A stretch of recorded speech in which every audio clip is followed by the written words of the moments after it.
नमस्कार. आज आपण पाहणार आहोत घनगड किल्ला. घनगड हा महाराष्ट्र राज्यातील लोणावळा खंडाळापासून 30 किलोमीटर अंतरावर आणि पुण्यापासून 100 किलोमीटर अंतरावर असलेला एक किल्ला आहे. पुणे जिल्ह्यातील हा एक महत्त्वाचा किल्ला आहे. आणि तुम्हाला हा व्हिडिओ आवडला तर व्हिडिओला लाईक करा, शेअर करा आणि चॅनलला सबस्क्राईब करायला विसरू नका. किल्ल्याच्या इतिहासाबद्दल फारच कमी माहिती उपलब्ध आहे. याचा वापर कैद्यांना ठेवण्यासाठी आणि पुण्याहून कोकणाकडे जाणाऱ्या व्यापारी मार्गावर लक्ष ठेवण्यासाठी केला जात असे. 1818 पर्यंत हा किल्ला मराठा साम्राज्याच्या ताब्यात होता.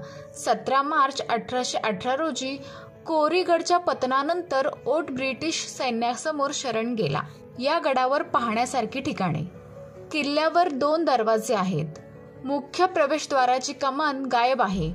किल्ल्याच्या बालेकिल्ल्यात चढण्यासाठी गावकऱ्यांनी लोखंडी शिडी बसवली आहे. दुसऱ्या दरवाजाच्या वाटेवर दगडात खोदलेले पाण्याचे टाके आहे. पिण्यासाठी वर्षभर पाणी उपलब्ध असते. किल्ल्यावरील सर्व ठिकाणी भेट देण्यासाठी सुमारे 1 तास लागतो.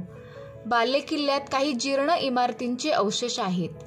बालेकिल्ल्याच्या माथ्यावरून तैलबैला, कोरीगड, मुळशी धरण आणि सुधागड किल्ल्याचे निसर्गरम्य दृश्य दिसते. या गडावर कसे पोहोचायचे?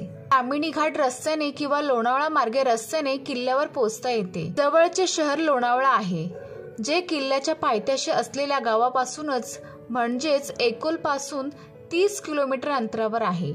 लोणावळा येथे चांगली हॉटेल्स आहेत. आता पेठ शहापूर येथे वाटेत असलेल्या लहान हॉटेल्समध्ये चहा आणि नाश्ता देखील मिळतो. काल तर खिंडीत रस्ता खडकाळ होतो.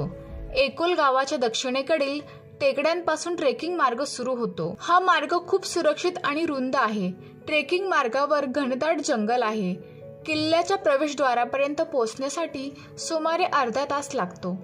किल्ल्यावर रात्रीचा मुक्काम प्रवेशद्वाराजवळील सपाट जमिनीवर किंवा किल्ल्याच्या वाटेवर असलेल्या गर्जाई देवी मंदिराजवळ करता येतो.